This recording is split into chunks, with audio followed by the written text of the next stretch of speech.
Welcome to the Wyoming Military Department Suicide Prevention Symposium, September 10th, 2020. We are broadcasting live at the Luke Reiner Auditorium here at the Cheyenne, Wyoming Joint Force. This broadcast, please don't hesitate to contact us live on via Facebook comments, or you're welcome to email us your questions at the Wyoming ARNG Suicide Prevention at gmail.com. I am Kimberly Dreyer, the Wyoming Army Suicide Prevention Coordinator, and I will be your host for today's event. If at any time you are having any suicidal struggles, please don't hesitate to call us on the number below the screen. And now, without further ado, Chaplain Chris Lehman from the 153rd Air National Guard. Chaplain. Sir? Good morning. I invite you to join me in a word of prayer if you wish. Gracious Father, we thank you for this day and for the opportunity to raise awareness and combat a devastatingly serious issue in society, and specifically among those who serve or who have served this great country. Help all of us connect with those hurting. Protect them in dire times, even from their own hand, and do more than provide resources. Lord, help us all be people that are willing to meet our brothers and sisters in arms right where they are on the path of healing. God, we thank you for the thousands who have reached out for help, survived, and thrived in their military career. Spend us, Lord. Make those divine appointments for us, for those suffering in silence. Father, we thank you for the helpers who have put this symposium together and for their expectant hearts for the fullest of effectiveness. Empower the speakers today. We are grateful for their courage to share painful and difficult stories with the aim of helping others. For those we have lost, we ask for continued comfort for their friends and for their families. Father God, protect us. Fill us with truth. Be with us. Bless our time together. We ask this in the name above all names. Amen.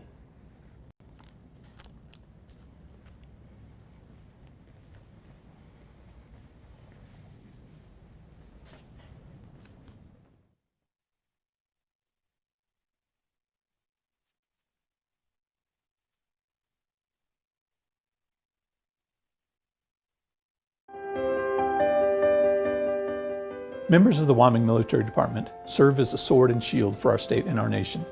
Now more than ever, it is time to acknowledge your strengths, your accomplishments, and your bravery in staying resilient and ready when we need you the most. September is National Suicide Prevention Month. Members of the Wyoming Military Department serve as a sword and shield for our state and our nation. Now more than ever, it is time to acknowledge your strengths, your accomplishments, and your bravery in staying resilient and ready when we need you the most. September is National Suicide Prevention Month. However, recognizing the signs and risk factors of suicide is a year-round. If you think a fellow soldier, airman, or coworker might be struggling, ask how they are doing. Care for them by listening to what they have to say. Finally, if needed, escort them to someone who can help. Seeking help is a sign of strength. This year's Suicide Prevention Month slogan, Connect to Protect, highlights the important role that connections to family, friends, the community, and resources can play in preventing suicide as important partners and allies in our suicide prevention. Every suicide is a tragic loss to our nation and to those impacted. In some cases, we may never know why the service member or veteran took their life. Suicide is the culmination of a complex set of factors. Have the courage to reach out for help when it's needed. You can call the Wyoming Military Department Suicide Prevention Hotline at 307-369-3011 or the National Suicide Prevention Hotline at 1-800-273-8255. You are not alone, and people want to hear from you and help. The men and women of the Wyoming Military Department are our strength. Without strength, our sword will break and our shield will buckle. Together, we will work to ensure that will not happen. Promoting individual readiness, healthy behavior, and making our units and our organization a connected community is an all-hands effort. We have help and resources available to each of you. You don't have to experience this alone. Suicide is not an option. Remember, there is help, there is hope, and you are not alone.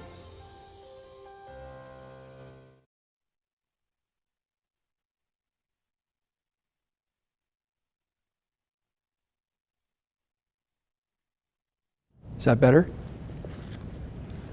All right, you can go. Ladies and gentlemen, Mr. Timothy Shepard, Executive Director of the Wire Soldier's Story. Thank you, Kimberly. Good morning, everyone. I am Tim Shepard, and I'm presently the Executive Director for the Wyoming Veterans Commission. Prior to that, I served in the United States Army and Army National Guard for 40 years. It was a great career, loved it, but in 2011, I was in a what I'll describe as a pretty horrific bicycle accident. And just to give you some context, I broke 7 ribs, 4 of them in half, basically punched a hole in my side, tore my diaphragm, and collapsed my left lung and broke my back in 2 places. So it was definitely significant, and I will tell you, it damn near killed me. Fortunately, it didn't kill me, and I'm here today, but I think that the experience was really, I say that damn near killed me, but I'll say it twice, because the accident itself almost did, but then the recovery ended up being even harder than the accident. And because of the extent of my injuries, I was placed on just massive doses of painkillers and ibuprofen. And the result of the ibuprofen, the massive doses that I had of that, I now have stage 3 kidney disease, which isn't great, but I work hard to maintain my physical conditioning, and it really helps. So the other part, though, was the painkillers and the opioids. At one point, I was on fentanyl patches along with a dose of naproxen once every 4 hours, and spaced in between that, another opiate every 2 hours I was taking some form of opiate in addition to the fentanyl patch. Well, after about a year of that, different doses, different times, it really got to me mentally. And it was a downward spiral that really went pretty fast. And so at one point, what I found was I became an insomniac, and that led to a lot of problems for me, because I lost what I'll call my toughness, and I became very vulnerable. And eventually I got to the point where I really felt hopeless, and I felt like I was living in a pit, and that pit kept getting deeper and darker. And the one thing that I held on to was hope, and that somewhere, somehow, I was going to get through that. That was the good side. The bad side was, there is a way out of this. It's not a good one, but there is a way. And that way, it's hard to even say, it was suicide. And it became a matter of how much could I take? How much of the mental stress, the mental strain, and then just the physical pain. I mean, physically it was overwhelming. And a lot of that came from the insomnia, but a lot of it also just came from It was like having the flu every day, all day. So that's the bad part. I will tell you, it got so bad that at one point I voluntarily went to the inpatient unit at the hospital. I think that's where I started to turn. Could somebody hand me my water? I'm really having a hard time.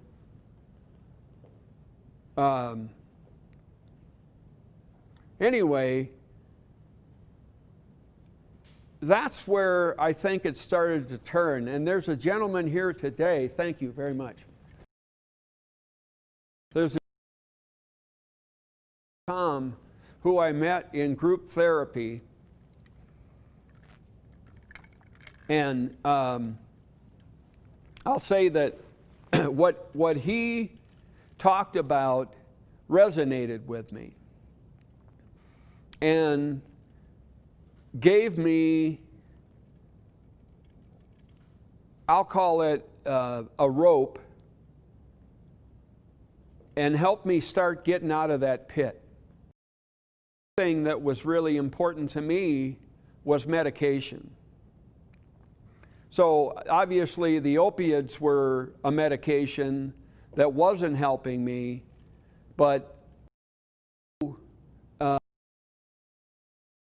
CRMC East and a lot of intensive therapy, I did find myself getting stronger and able to start to climb out of that pit. I did want to, there are some words that really resonated with me on what it was like to be in that pit, and I wanted to share them with you so I didn't forget them. I wrote them. One thing that was so hard was the loneliness. I really did feel like I was all alone, and I have a lot of great family and great friends, but what I found was that I pushed them away. And even I have 7 kids, and of those 7 kids, for some reason, I really felt it with one of my daughters, and it was incredibly hard because I wanted to reach out to her, but for some reason I felt I couldn't, and so I didn't, and I felt like there was a wall between us. So it was very lonely. And then again, the pit was very dark. The sleeplessness was incredible. And another one that I think was directly related to the opiates was anxiety. Just this constant presence of something really bad's going to happen, and not being able to get away from it. And really, I knew it at the time. It was me. I was afraid of me and what I might do. So the anxiety was very, very hard. I talked about how painful it was, both mentally and physically. And even to stand here today, and I know I shouldn't be, but it's really embarrassing, because I felt so weak, and just what we believe as a society and as a people and in the military culture, this was really contrary to my fellow soldiers, that I would get myself, and I felt like I got myself into this predicament. It was very unique, I thought, that I felt like I was a snowflake, that sometimes things would resonate with me, other times they wouldn't, and so it was very unique. Again, I felt weak. I really felt the stigma of what this was like, and the last one that I still fear this, and that's that pit, because it was so dark, it was so lonely. it was terrifying in there. And again, what I was most afraid of was myself. Okay, so that's enough about that. So what brings me out? I think most importantly was a lot of therapy, a lot of counseling, medication, family, faith. The most important thing, though, was that thing called hope, and that I never lost it completely. I got to points where I would say, you know, I'm pretty close to hopeless here. But then through a therapy or whatever, I would come out of it a little bit. The other thing I wanted to talk about was that this really became a life-changing event, and for the therapy to work, I had to go through a lot of things that happened in my life, not just the accident. Because a lot of other things were coming up, and it was like, well, you know, how do you get past this and how do you get past that? And it was through some really, really gifted clinicians helping me, and me then helping myself. Mindfulness was a big part of it. I used a lot of techniques that were given to me through therapy of mindfulness and recognizing. One of the main things I had to recognize was those triggers that could potentially put me back in the pit, and that I didn't allow that to happen. That I would stop myself and say, okay, right now all you're going to do is think about walking into the building and what it's like to walk into the building, and just stay focused on the moment. And that really helped me. I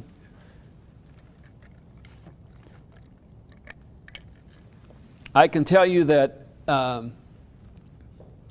today I don't feel like I would fall in the pit. Today I feel like I'm much stronger, and I have the tools that help me. And again, a big part of that is friends and family, and I really count on them. But I also count on my psychiatrist. I count on my therapist, who I see now every 2 weeks, and it's very healing for me to continue to do that. I actually do what's called EMDR with my therapist, and that's been life-changing for me. So that's really what I have, Kimberly, unless there are questions for me or other comments.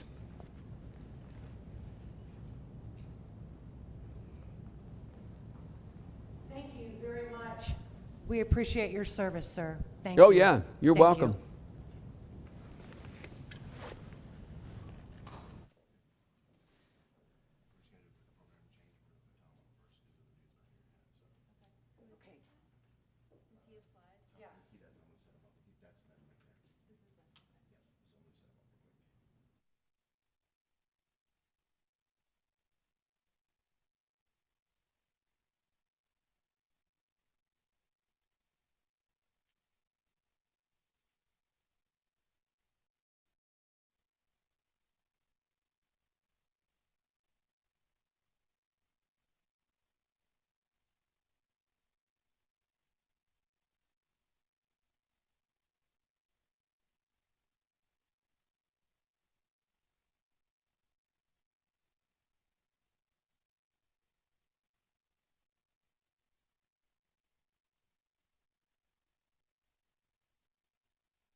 So forward bank.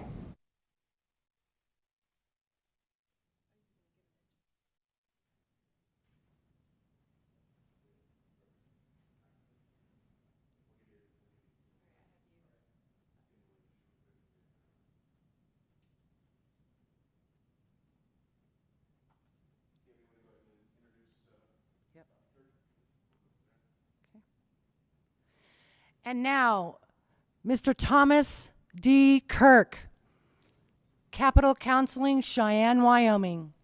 Sir. Thank you very much. I want to start by saying thank you for allowing me to come today and be a part of this process. And thank you all that are participating and watching and being involved here live for your service. It's greatly appreciated. I come from a military family, and so it means a ton for me to be involved with these kinds of things, and I appreciate being asked, given the opportunity to do this. I'd kind of like to probably start out and tell you just a tad bit about myself. I've been a practice in therapy and psychology and forensic psychology and stuff for an extended period of time, probably 35 years. I worked out of the emergency room here locally in town for 25 years and did all the psych emergencies. And fortunately, unfortunately, I've been exposed to a multitude of kind of, sad and conflicting kinds of situations, and way too many people that I've assessed in my career that have been suicidal and helpless, hopeless kinds of dynamics. Actually, out of the emergency room, unfortunately, I've seen a lot, probably 10,000, I guesstimated the other day, attempts, which is, a kind of disturbing number for just one individual to have that much exposure over that period of time.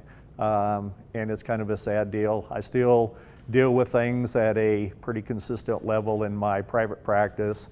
I also do evaluations at the jail, and I still work at the hospital as well. And so, but that being said, some of the dynamics of that, and I wanted to share a little bit today of being able to involve some of the situations and maybe some of the helpful components in terms of conflict resolution. And I wanted to kind of break it up in terms of some of the aspects and some of the defining features involved with the mental health component of that, and kind of what mental health means, as opposed to, maybe the generic kind of component of it.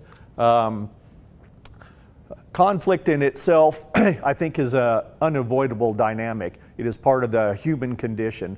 I think any time that we have any type of relationships and interpersonal relationships or personal types of situations, we as human beings, it's part of the situation to just have conflict because we're different types of people.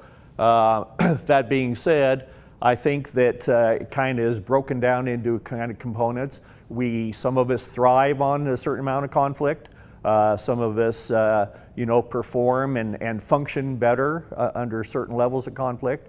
Believe it or not, neurophysiologically, we need some kind of conflict. We need levels of anxiety and things like that to actually stimulate neurotransmissions and components in the brain and some of those things. But not all conflict has to be a bad thing.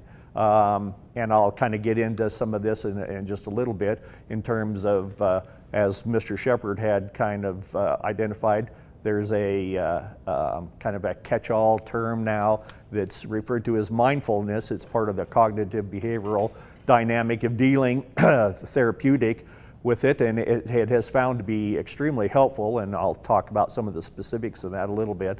But conflict, like I said, occurs in some aspects, day to day to day. And one of the things that people may not always be aware of in terms of dealing with conflict is that conflict usually we bring it has its origins and it has its history, even on the initiation of any kind of a conflict that we may be occurring. We bring attitudes and beliefs and things into the situation, and that it kind of sets the presence or the tone of how we are going to deal with issues in our life. Our own attitude, our own mental health, our own awareness, and mindfulness, if you will, has a large impact in terms of, you know, how we resolve conflict. Some of it has been learned, you know, over a period of time. We are products of our environment from the time that we're young. We have learned to deal with conflict with familiar situations to, you know, as we go through early adolescent and adult life, to find alternate aspects of dealing with conflict. That being said, I think that, you know, there are certain components, as I've kind of mentioned here, healthy conflict, that we try to keep mindful in this situation, that we want to, what I refer to as kind of keep your eye on the prize. And what I mean by that is that we try to take the other person's consideration, their attitudes, their thoughts, their feelings, their attributes as a human being into consideration as part of dealing with things, and that it is not all about, you know, winning. It is more about, you know, trying to cause resolve and to assist with the process of being effective for everybody concerned. Unfortunately, we have these things that occur within us psychologically, and one of them is that we all are kind of driven by an ego, and that ego sometimes prevents us from being able to be so much maybe resolution focused as it is more that we want to get into kind of a win situation. You know, especially if it starts pushing our buttons in terms of, you know, personally or, you know, has a kind of an emotionally charged dynamic. And so, and I'll share a little bit more of that in just a little bit about kind of what that means and the drawback of being so center focused kind of thing. As I had kind of mentioned in one of my slides here, the unhealthy conflict is more like we get into a situation where it's a kind of a battle to be won, okay? We have a mission there, and sometimes we lose track of the dynamic of trying to resolve conflict. It ends up being that we are motivated by a kind of a personalization of it. We take ownership of it, and it becomes like, I want to win this situation, all right? And somehow the thought is that if I don't resolve this conflict in my favor, that it is going to be, that it somehow is going to be an identifying factor of myself, that I am going to be less than. Tim had talked about a weakness that people experience and feel, that as they are in times of strife and difficulties, that somehow I'm not being able to do this appropriately, and so I am somehow less than of a person or something, which is really inaccurate. But the thought and the presence is still there, especially if those things are really defining factors of kind of how and who we are. So I want to share just a little bit too of just kind of the definition of mental health as far as I'm concerned. Mental health to me is more than just kind of a state of mind. I think it has more of a global outreaching kind of a definition and term for me. And mental health is not only the state of my well-being, but also those of the people around me, you know, the community and things. It's a defining factor of kind of how and who we are, but it is also a little bit more than that. It is also something that maybe it would hopefully to kind of resonate some thoughts of you know, what needs to be done to maintain kind of the mental health. Not only within myself, but the community. And I think that it's an extremely important dynamic when we look at resolving any kind of conflict in our life, is to take into consideration other people's awareness and their mental health as well. It's not just, you know, kind of a self-serving component, but it's also a situation where I think it's really important to take into consideration that maybe somebody else is struggling. Maybe they have their own kinds of things that are going on, and we have to take that as part of our understanding and how we're going to address any kind of conflict that we move forward with. So I think that that's really important things. I think that I kind of identified some of the resolution skills here, and the styles are not so much important, as that I think that the outcomes are the important. I had mentioned here the competitive style, the capability of resolving some conflict, and the competitive style is more what I had mentioned earlier, that it's more about me, it's a winning for me, even if it's at the expense of somebody else, which actually kind of will constitute more kind of a conflict when we don't take the other person's stuff into consideration. I think that it's really important, if we are self-serving in these situations, that sometimes it increases the conflicts pretty significantly. The compromise style, and that's where it is that we have the availability to actually,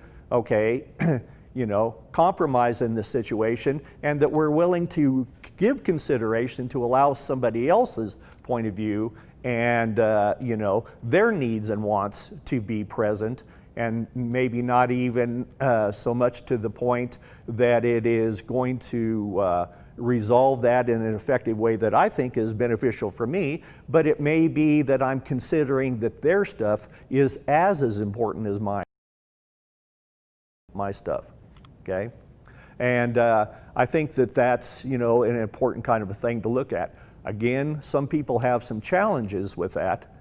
They may find it easier to, say, I am not going to, it's not going to be beneficial for me in this situation at all, but it's easier just to kind of give in and just let this situation occur, or something along those lines. And so I will let them win because I'm okay enough with me that I can actually allow somebody, to kind of be okay with them. And I don't place the same value, if you will, on their ability to be able to express themselves, and we can resolve this conflict, and I can still be okay in this situation. Many of us, I will tell you, sometimes have a very difficult and a challenging time with this kind of a dynamic. We place value on things, and when we do that, I mean that emotionally, psychologically, in all kinds of ways, and when we do that, sometimes the interpretation of the value becomes a defining moment for us. If I give somebody the availability and the power to, kind of define me and say, well, if I can give into this situation, or I give them the power, then, they will think of me in a better way, or it will resolve this situation, and I will be seen in a different light. I can be encouraged from that, or something along those lines.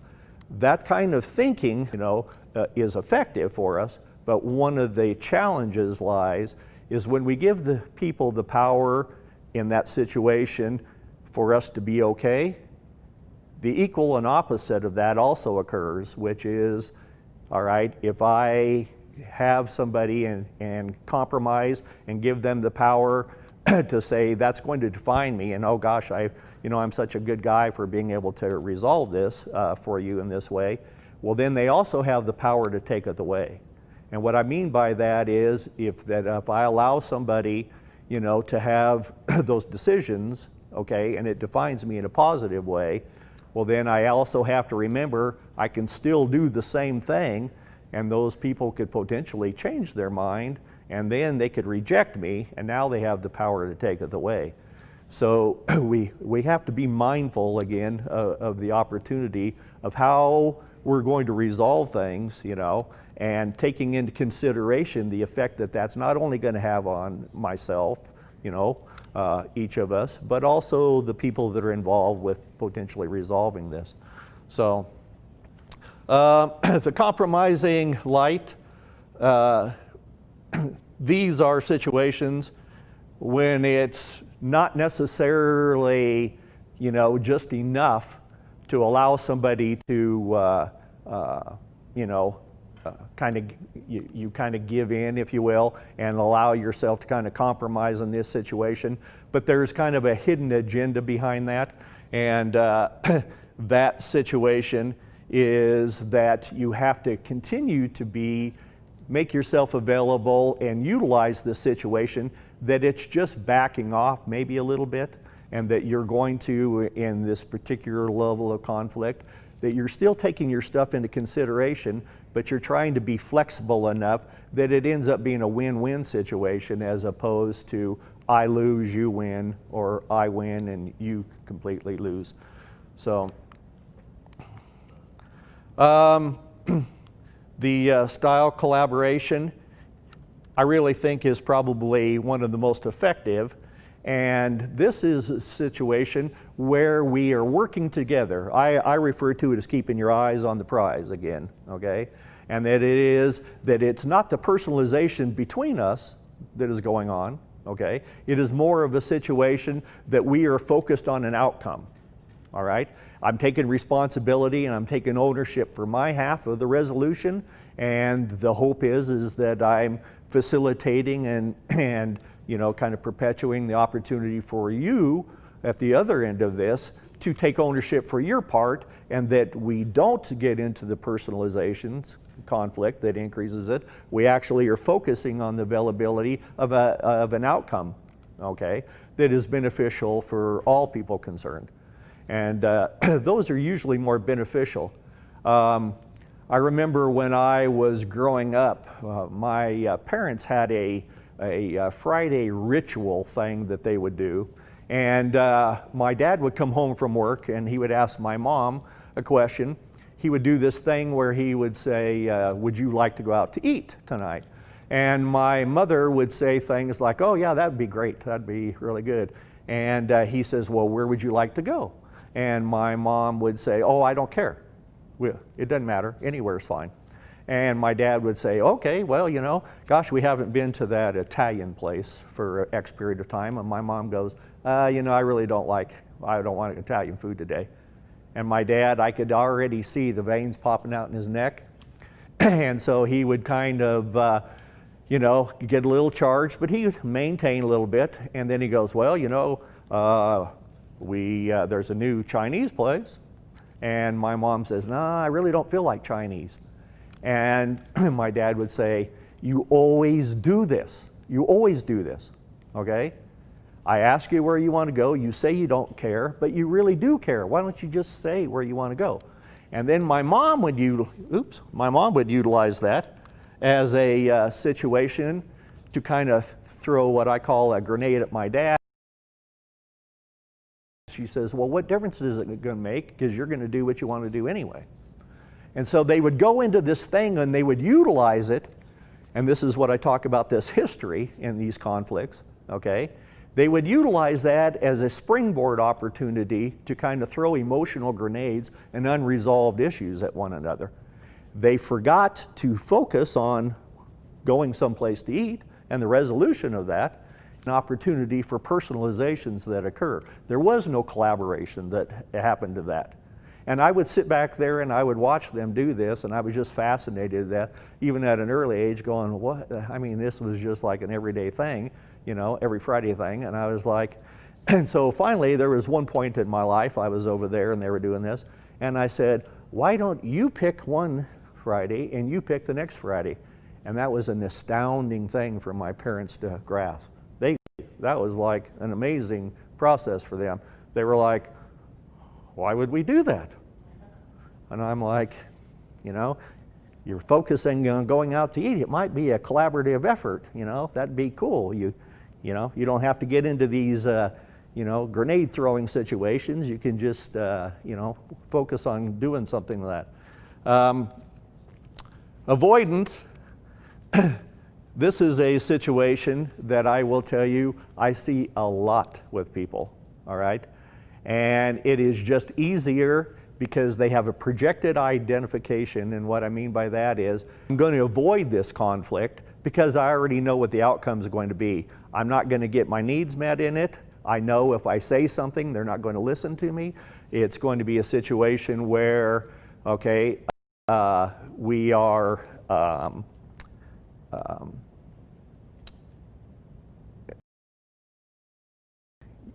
things are not going to change. And so what's going to happen is that if I just don't involve myself in it, then I kind of forfeit the opportunity over to you.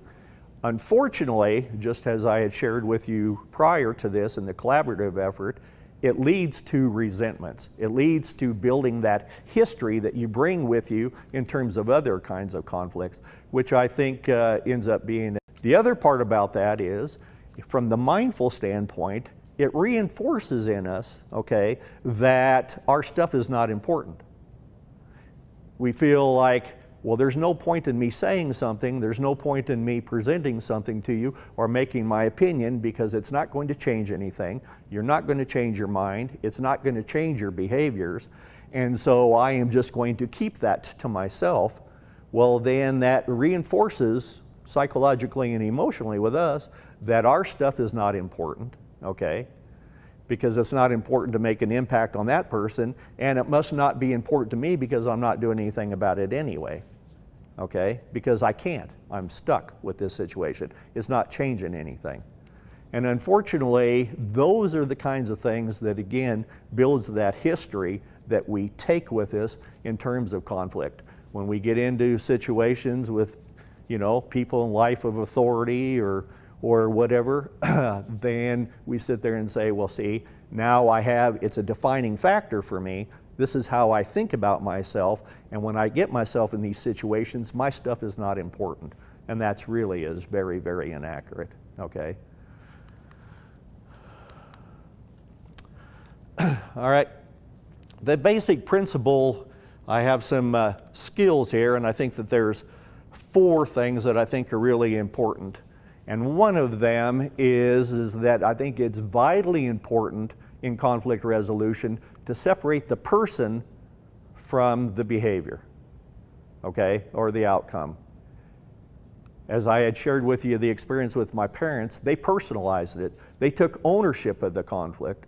And so they identified the individual in that situation, and that person became the conflict, okay? And I think that that is, you know, a significant mistake. I was working with a family, a young person that I was seeing just a couple of weeks ago, and he had come in for some suicidal thoughts, and his mother came with him, and she identified him as kind of he was a good kid, she loved him, but for most of the time, she identified him as kind of an SOB. And she called him that. And I said, you help me understand here, he's your son, but you call him an SOB, you know? And she says, well, you know, he acts that way most of the time. And I said, but you're identifying him and labeling him as that. And so he thinks that that's who he is and what he is. Why wouldn't he be that way? I said, you have to separate him from his behavior. Okay? Well, I do care about him, I just don't like the way he acts. And I said, you can focus on that, but you have to be able to identify him as somebody that you care about.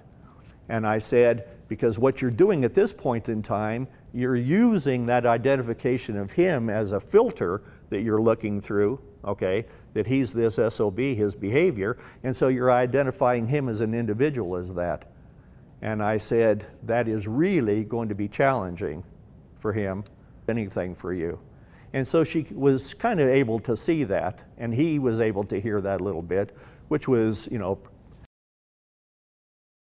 pretty helpful.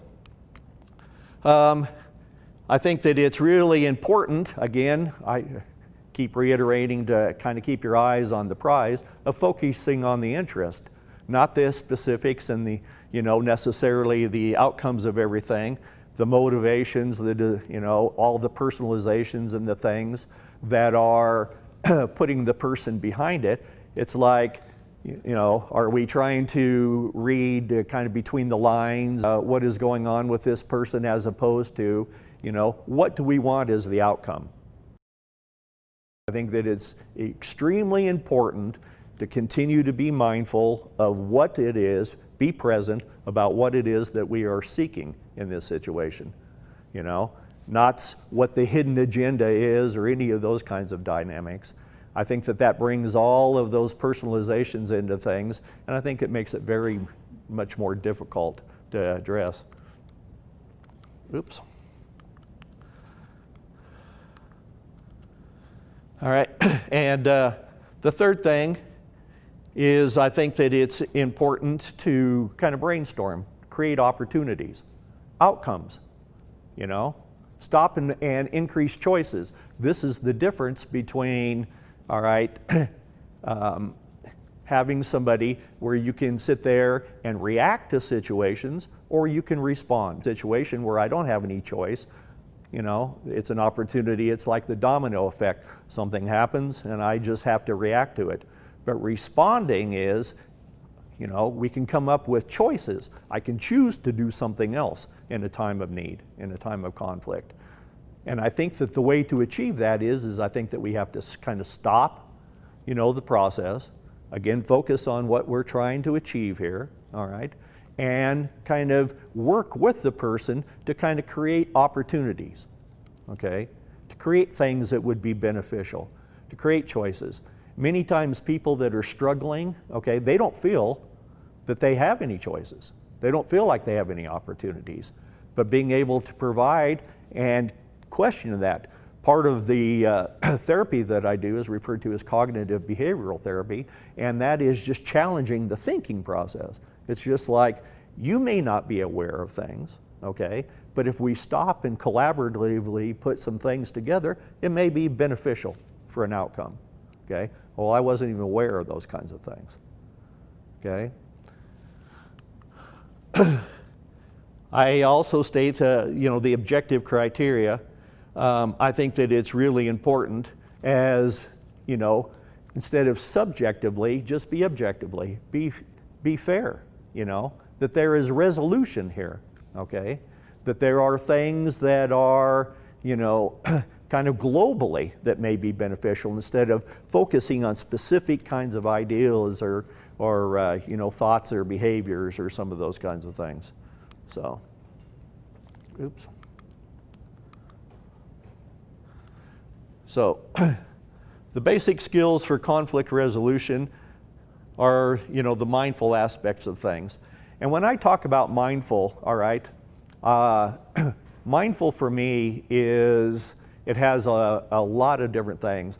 The acronym for mindfulness that has been present over probably the last 10 years, you know, comes from a form of cognitive behavioral therapy, and it really is helpful. I wanted to share one form of things that I do for mindfulness, and I refer to it as thinking with your feet. Okay, I know that sounds really kind of bizarre, but if you think of mindfulness as kind of a grounding technique to bring you to the present, to, you know, keep you focused on the here and the now kind of a dynamic, I refer to a technique that I utilize is called thinking with your feet. And I think of, all right, where are my feet? Okay, they're right here, right now. And one foot, okay, is the emotive side, okay, the feeling side of my process, all right? And the other foot potentially is the rational cognitive side. And so what I want to do is take the best opportunity out of both of those. What's my best thinking and feeling? What's my best, you know, emotional aspect and things like that? Put that together, allow me to be present in it and stop, be aware, and then be able to address it. And so I use this technique a lot with people, all right, in their availability of just being present and problem solving, which is don't go into things that you already kind of know and go in and take this, you know, your resolution with things that you have learned that haven't been effective for you. Just stop and do something else, okay? Learn to do something else. Be present in your thinking, all right? The here and the now. Focus on what is available, all right? It allows you to kind of stop, think, you know, and just kind of observe some things that are potentially different. So I think that without those kinds of things, being present, having empathy, being awareness, focusing again on the kind of the outcome, you know, allowing the opportunity and having the your understanding that other people have things that are potentially going on, trying to resolve conflict without having to take ownership about everything except your own part of the process. I think that it really helps in terms of resolving any kinds of these conflicts. I think that, you know, if you go into situations and you have a mindset that you're wanting to have, you know, some type of peaceful resolution in these situations, it's much more beneficial. I try to express to people, would you rather be right in a situation or would you rather be happy? And I think that, you know, sometimes we get caught up in that correctness is somehow affirming to us that if I'm right, that sometimes I'm happier. But I think it's much more beneficial, you know, to say, I'd rather be happy, and so what is it going to take for both of us to kind of be in that situation? So, again, the ability to kind of see other people's points of views. I need to go back to mental health for a second. Those availabilities of doing that is also creating your own, you know, increased mental health and mental awareness. I think that that's vitally important. I think that, you know, my philosophy in things, how I live my life, I don't really watch a whole lot of the news. I don't read a whole lot. I don't watch a whole lot of TV shows or movies or anything like that. Unless I think that they are going to be somehow a contributing factor to my well-being. Okay? And what I mean by that is, my philosophy is that contributing to my well-being, then they're contaminating it. All right? And so I want to go increasing my mental hygiene, my mental awareness, by improving things that are going to be helpful to me, not harmful to me. And if I can do that for myself, why wouldn't I want to portray that to other people that I'm having issues with in my life? Wouldn't I want the best things for them as well? Okay, and being conflictual with them is not being contributory to me. And so I try to think of myself that way. I don't want to put myself in any situation that it's not going to at least improve my well-being. You know, and that is my mental health. So I think that it's, you know, real important to, you know, utilize what we have available to us, you know, learn about things, you know, be aware of the other person's circumstances, try to increase that, find something out about them, try to reach a place that we have some neutralization and a, you know, a middle ground to be able to resolve things. I think that that's vitally important to do that. I think that it's important that we increase, you know, the availability to communicate. Most of us, truthfully, you know, we may see ourselves as fairly decent communicators, but most of us, I mean, even in the schools, you know, today, they really don't teach us how to communicate, you know. We spend a lot of time talking, but we don't really communicate. We don't do a whole lot of active listening and problem solving and understanding and empathetic kinds of things. So I think that that's, it's really important to be able to do that. I think that it's, thinking outside the box is hugely important. And I think that it's probably, you know, brainstorming, as I had mentioned before, trying to resolve conflict instead of it's my way or your way.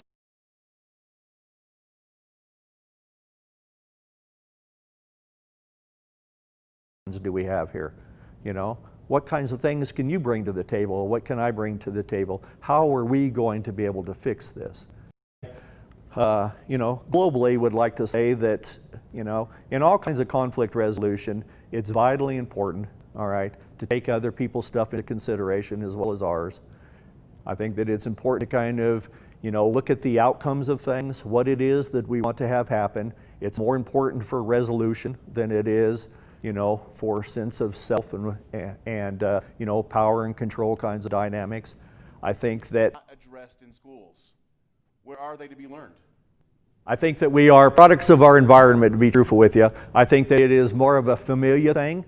It's more of a subculture kind of component with peers.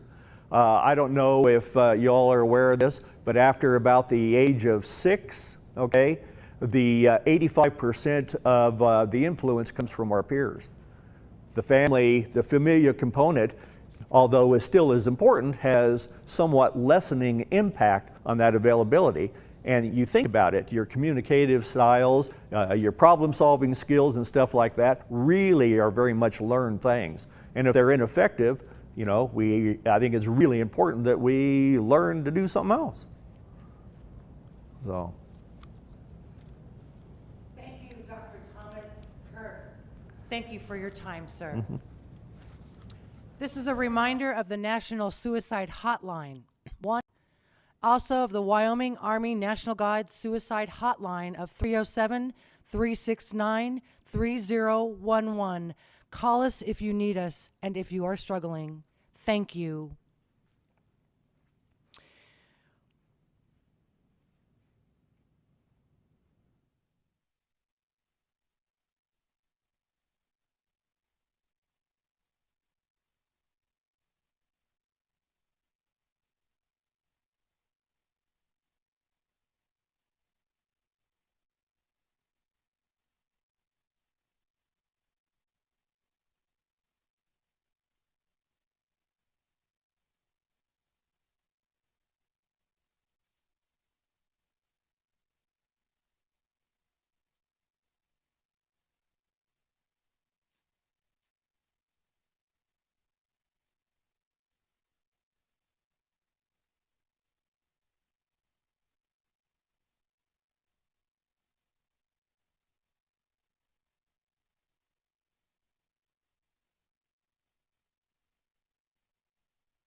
And now, ladies and gentlemen, Senior Master Sergeant Mr. Cody Stallings of the United States Air Force. Personal testimony. Welcome, sir.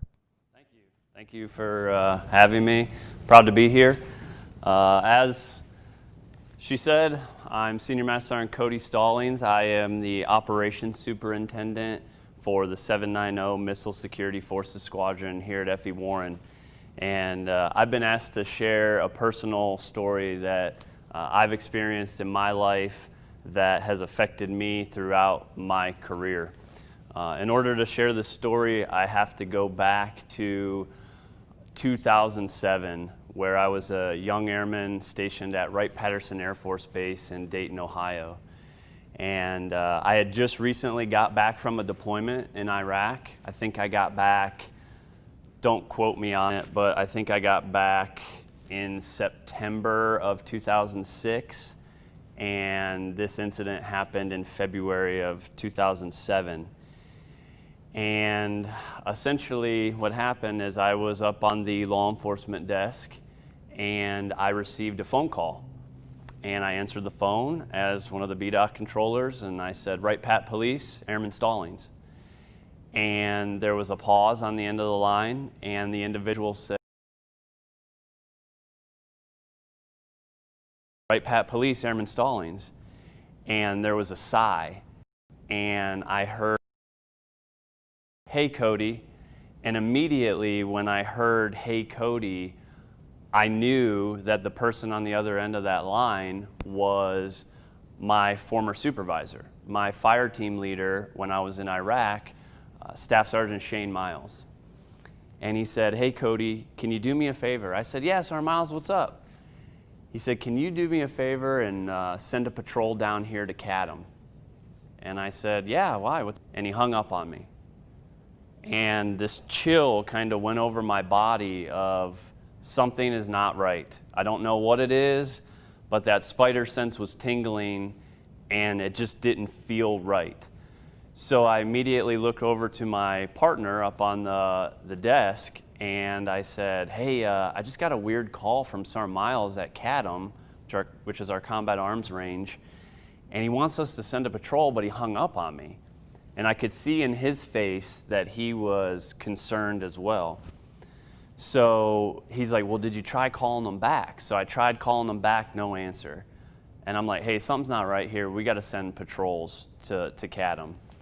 So my partner, Dave Schwartz, he outranked me. So he was kind of the lead controller on the desk.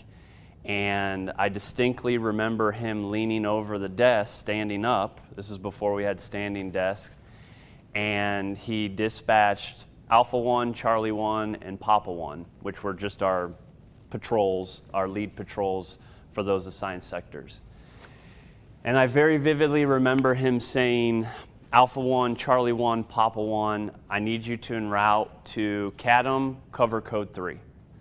And what cover code 3 means is lights and sirens. It's an emergency, right? This isn't take your time, get there. This isn't do the speed limit. This is someone's life might be in danger, get there. And it wasn't normal for us to cover code 3 to things because we're an Air Force base, things are relatively safe. And one of the patrolmen responded back over the radio and said, "Raj, I copy cover code 3 with like a question mark on the end of it." And we were like, "Yes, cover code 3, get there ASAP." So they get there and it's just silence, right? And it's the unknowing. We don't know what's going on. And the patrols arrive on scene. They get into the building and one of the patrolmen comes up on the radio and says, "It appears we have one male down, a gun wound," right?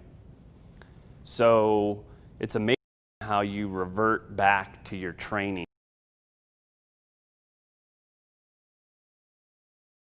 Because you just kind of kick, you don't really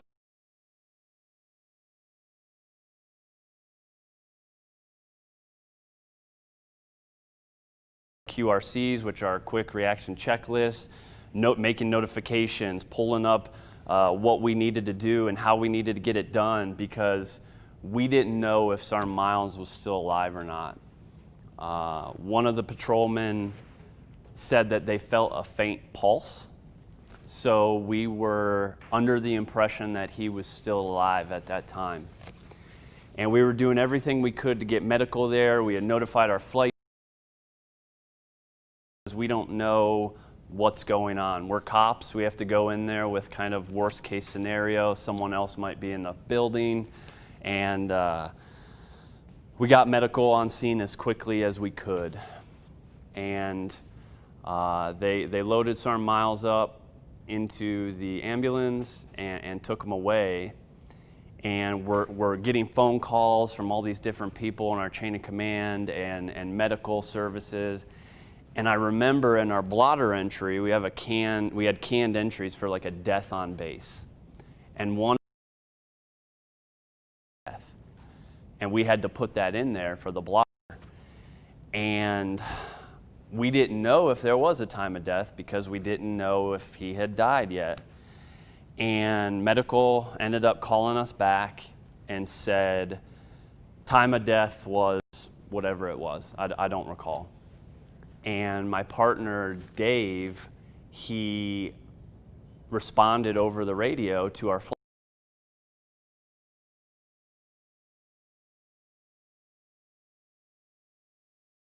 time of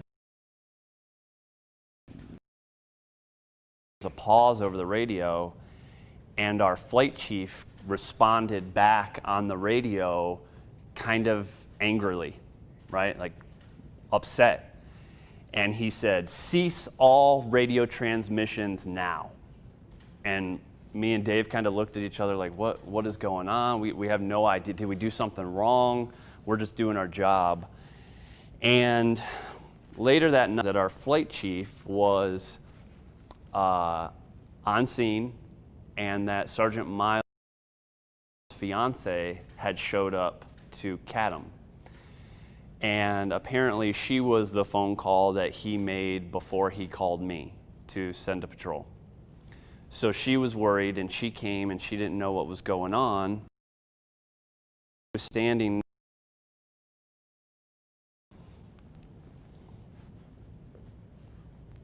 Excuse me.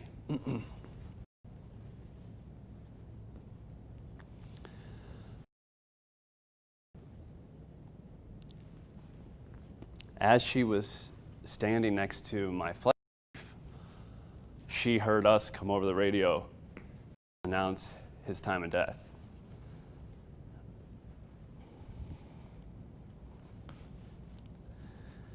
Naturally, she didn't take it very well, and neither did we.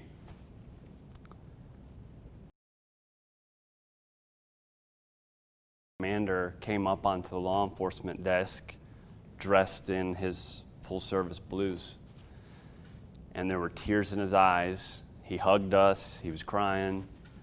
It was a rough night, right? Interviewed by OSI. I was the last person to talk to him alive.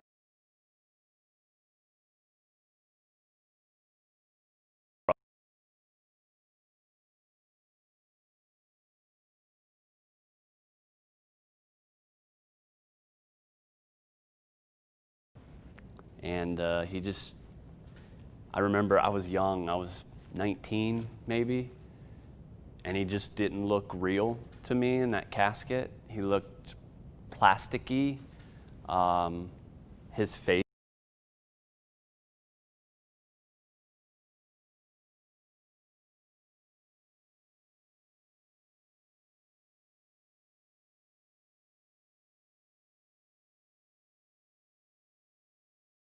miles that I wanted to keep in my head.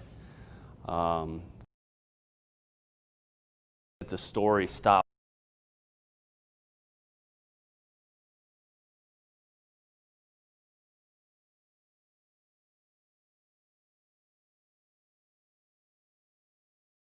I'm part of a small class. I think it was like 16 people.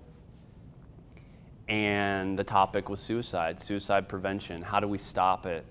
And does anybody have a story that they would like to tell? So naturally, I'm pretty open about things. And I said, yeah, I'll share my story.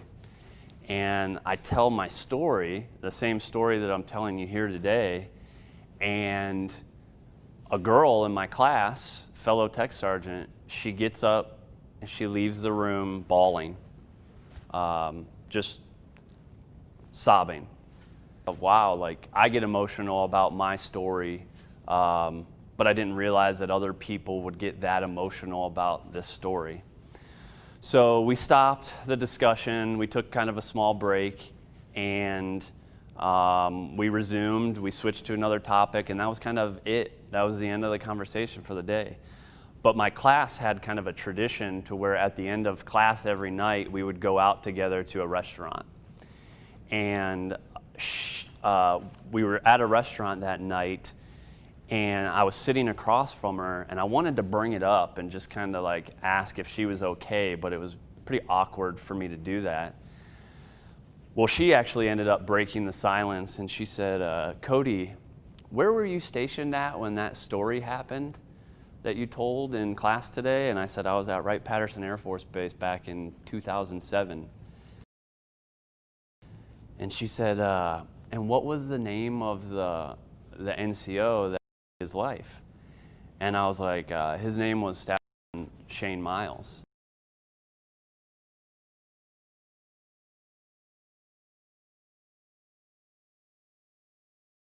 She pulled up her sleeve, and she had the name Shane tattooed on her wrist. And she said, the story that you told of the fiance that collapsed in the arms of the flight chief when you announced time of death, that was me. That was me. So that was a very eye-opening moment for me, small world that we live in, to where several years later I'm on the other side of the world in a different country, and there I am with this girl. So we bonded over that. Obviously I expressed my condolences and my sadness and guilt.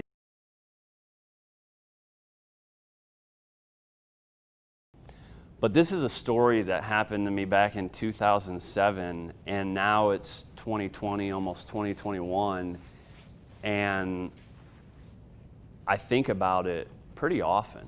I mean, there's several times a year where a memory, a sound, a smell, a word, something will bring in a memory of that night, which was by far and traumatic nights of my young Air Force career. Tough to live with that experience, tough to know that there was someone that I cared about and looked up to that was hurting so badly privately that they thought the only way out was to take their life. And there's a lot of guilt that's associated with that for all parties that are involved, because we're kind of taught, at least I have been, that there's kind of warning signs and indicators of things that are said or things that are done that may be warning signs of someone is considering this. And that just simply wasn't the case with Shane. It wasn't. His supervisor said that a couple days he was asking for promotion material that he could study for promotion. He was looking at, he was a car guy, he wanted to buy a new truck. He had a small child at home. This is a guy that had a future and was planning for things in the future, looking forward to things in the future. But for some reason, that day just decided that enough was enough.